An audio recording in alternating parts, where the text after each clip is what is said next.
See, when you leave the Middle East, there's a question, an overwhelming question that you need answering, and that's, if you're to be a good Muslim, does that mean you have to fight for a Muslim society? Does that mean you got to fight for Islamic law and an Islamic state? And there's very few people that can give you a definitive answer. And we're coming here to London to try and talk to one person who may be able to give that answer. He's a controversial figure. He's been called one of the great innovators of the 21st century. He's also been called one of the most dangerous men in Europe. His name is Tariq Ramadan. His grandfather was the intellectual inspiration behind the Muslim Brotherhood in Egypt. He now lives here in London, and he's probably the most important Muslim scholar in Europe. When we look at Hamas or Hezbollah or the Muslim Brothers, there seems to be this implication at the heart of it all. To be a good Muslim, you have got to fight for an Islamic state. No, I think to be a good Muslim, you have to struggle to be consistent between your values and your action. This is what we are saying. This is on the individual ground. Now, what they are saying is that in Islam, you have the principles helping you to reform your society. So some of them were speaking about an Islamic state. For me, the problem is I don't know what an Islamic state is all about. I know what are the Islamic principles helping me to reform my society for the better.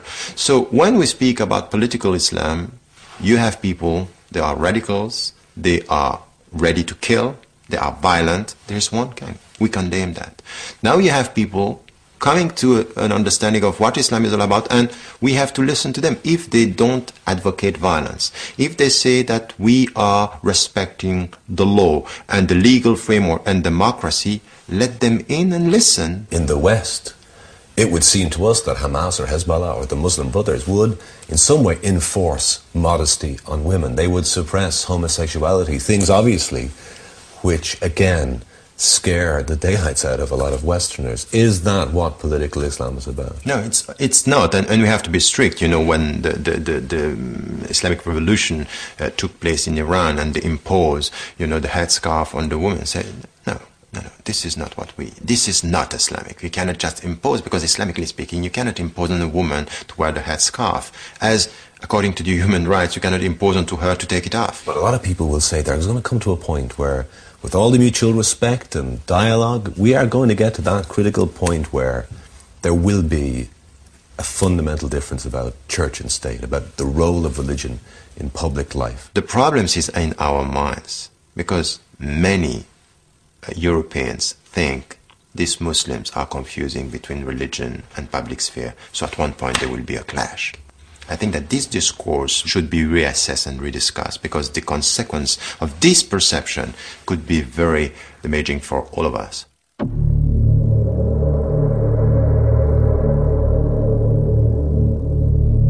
It's hard not to despair when you see the depth of suspicion and bitterness generated by the recent row over cartoons of the Prophet. To people like Tariq Ramadan, a key part of the problem is misplaced fear and misunderstanding of political Islam.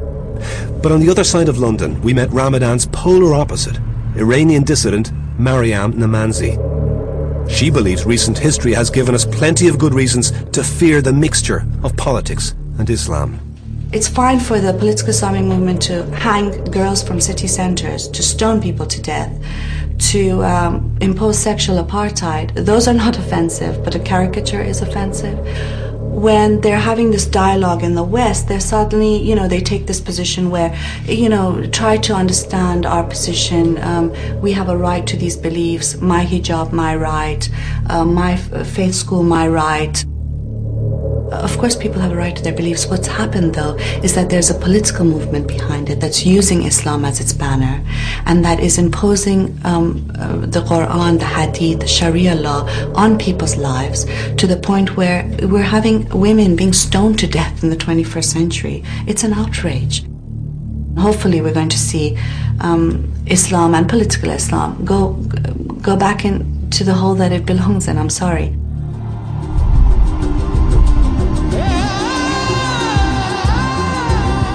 When Islam controls politics, bad things tend to happen. In turn, that feeds rising fears about political Islam.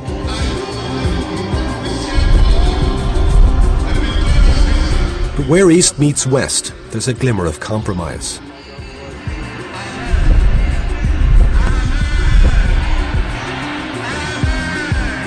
At the junction of Europe and Asia, Istanbul was the heart of Islam's greatest empire, the seat of the last Muslim caliphate. Today it's a mass of contradictions. Islam was banished from public life by Turkey's founding fathers, and their secular code is still strictly enforced. But Islam is enjoying a revival here too, and now Turkey's ruled by a party with strong Islamic roots. Journalist and academic Murat Belja has fought for human rights his whole adult life. He was recently put on trial for his outspoken views.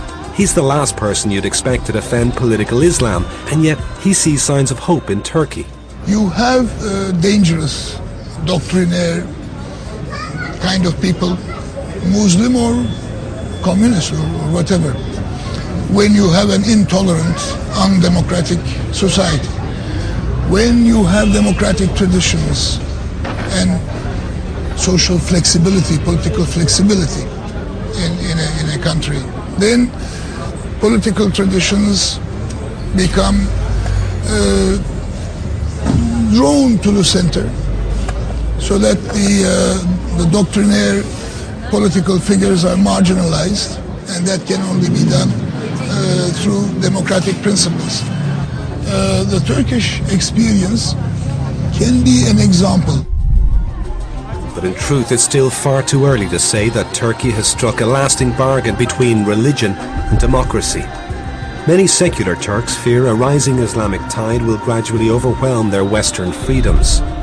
But if the Turkish experiment works, it would be evidence that Islam and politics are not necessarily a recipe for disaster. You can't deny that the more the modern world collides with the Muslim world, the greater the temptation is to turn to religion for answers. Put at its simplest, that means more people want to be good Muslims in public as well as private. And that has to have an impact on politics in ways that could possibly threaten those of us who put personal freedom above religion. But I've also found that it doesn't necessarily have to be that way. It is possible, given the right circumstances, the right influences, to square the circle between reform and revival, between Islam and democracy, and between the history of the Muslim world and its future. But for all the hope on the road ahead, there are also countless dangers, many at the heart of Western life. I've been born here. I speak the same language without the accent, I think. And I've been to the same schools. I've been taught to read and write just like all the other English people, so to speak. But why am I so different? Why are they treating me so different? Why do I feel as if I have to prove myself? If America doesn't exist, Islam doesn't exist. There is no other country in the world where you can practice Islam more freely than you can here in America. I don't think the nuns in St. Catherine's had any clue that I was going to end up a Muslim. They probably wouldn't have been too happy if they'd known that.